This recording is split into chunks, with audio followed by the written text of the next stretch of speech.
From NHK TV in Japan to the city of Chickasha, Oklahoma, we welcome our viewers from all over the world. First up on commercial-free CNN Student News, we're taking you to Africa.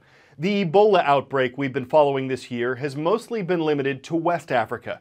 But new cases of the hemorrhagic fever are turning up in the Democratic Republic of Congo, in Central Africa. It appears to be a different strain of the virus, meaning it's a separate one from the outbreak that's killed 1,500 people in West Africa. But doctors are scrambling to contain it because Congo borders 9 other countries, and an outbreak there could be catastrophic.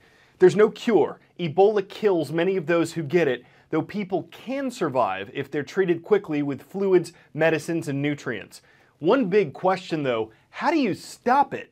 The Ebola outbreak in Africa has left hundreds dead and many more infected.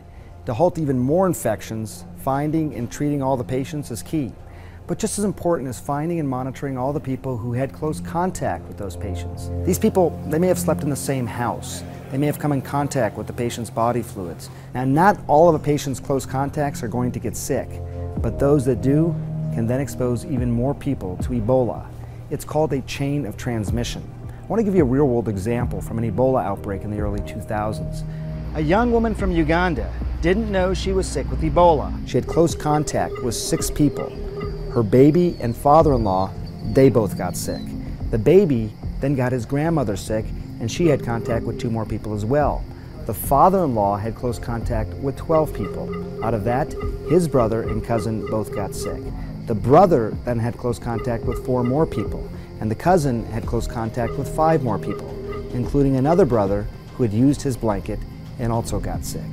That's how Ebola can spread, from one generation of the disease all the way around to another generation, and then another. Breaking this chain of transmission is crucial, and one way to do it is through something known as contact tracing. Basically, disease detectives use every source they can find to find people who may have had contact with a person sick with Ebola. And then for 21 days, they monitor each person, looking for signs and symptoms like a fever. And if it looks like someone is starting to get sick, they're asked to go to an isolation ward. Now, in previous outbreaks, this contact tracing has been pretty effective at halting new transmissions. But the current outbreak is unprecedented in size and scope. The World Health Organization says that so far, more than 8,500 of those close contacts have been identified. Now just imagine that, how daunting it would be to follow for 21 days more than 8,500 people in a region of the world with fewer resources and in remote locations. If you miss even one exposed individual and then they get sick, the virus keeps spreading. And this outbreak won't be over until there's been 42 days with no new cases. Moving east of the African continent now to the region of the Middle East. Rockets and airstrikes have brought explosions to Israel and Gaza.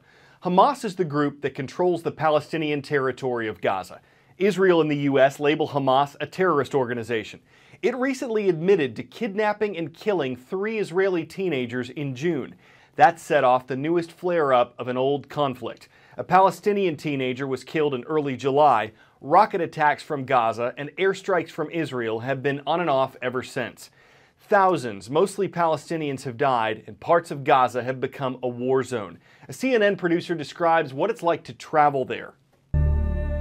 So I was lucky enough to get the call to be a producer for Ben Wiedemann, and I say lucky because if you're going to go into Gaza at a time of conflict, there's no better reporter to be there with. He's covered the story for more than 2 decades. He speaks fluent Arabic. He knows the streets of Gaza like the back of his hands. The minute I crossed into Gaza, there were 2 explosions on either side of me, a few hundred meters away, rocket fire or artillery incoming. And it's loud, it shakes the air around you, and I think if you're not scared, there's probably something wrong with you. Every time I go in, I'm always constantly surprised at just how small the place is. It's, from top to bottom, 40 kilometers, around 25 miles long. Which means, when you're in Gaza City on the top of a building, in a couple directions, you can see the Israeli border. You're all the more aware of the close proximity in a time of conflict when there's artillery and bombs coming in and rockets going out.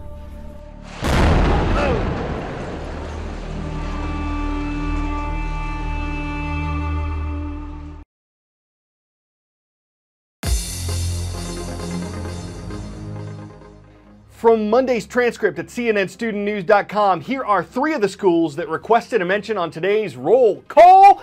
We'll start in Costa Rica with the Lincoln School. It's great to be a part of your day in Santo Domingo de Heredia. Next, we're jumping up to Parowan, Utah. We've got the Rams roaming at Parowan High School.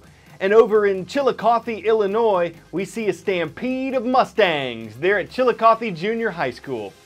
The average school start time across the U.S. is 8 a.m., but the American Academy of Pediatrics says it needs to be later. Why? So you can get more sleep. It says teenagers' health, safety, and grades all depend on sleep, and specifically sleeping later. It says going to bed early won't solve the problem because teenagers' brains are programmed to fall asleep later and stay asleep later. So it's recommending that schools delay their start times to 8:30 or later. Couple problems with that though. One involves bus schedules. Many buses start early to make several trips to different schools. Adding buses and routes adds costs and many districts can't afford that. Another reason, after-school activities. If schools started later, students in band or sports might not get home until after dinner. You know that expression, slow news day? Friday, April 18th, 1930 was quite possibly the slowest news day ever. On that day, the BBC announced, quote, "There is no news," and then they played piano music. Now that's random.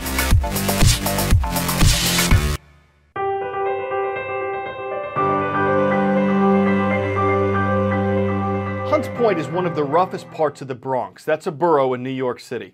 According to New York's government, only about 42% of students in Hunts Point graduate high school.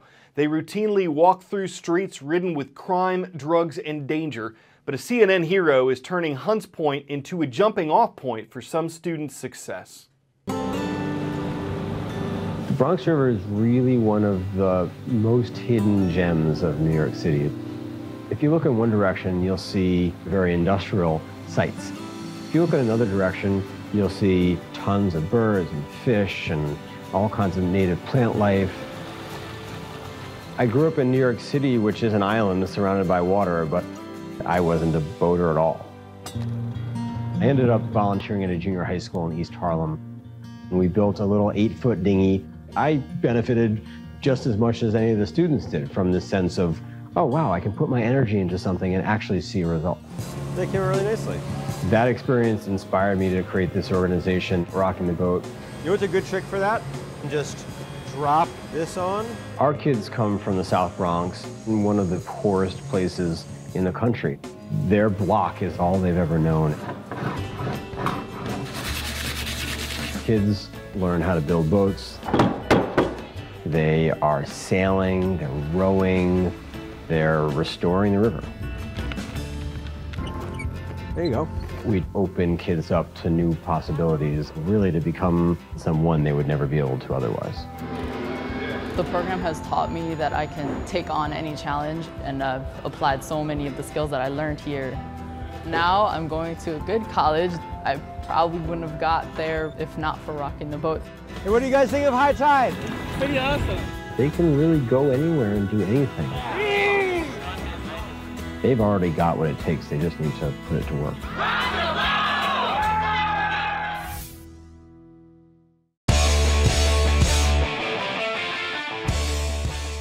Before we go, well, this is just the prettiest little implosion you've ever seen. The city of Albany, New York decided it was time for this hotel to go, but demolition crews sent it off in style. First came fireworks, then explosions and red, white, and blue smoke. The structure had been there since the 1920s. It had been abandoned since then, so to make way for a new convention center, there was a cascade of color culminating in a calculated collapse. Maybe not the most constructive way to end a show, makes our finish a little flat, seems like we're just dropping off, but it gives us something to build on, grounds us on firm footing, and provides a solid foundation on which we can stack more stories and puns tomorrow. See y'all then.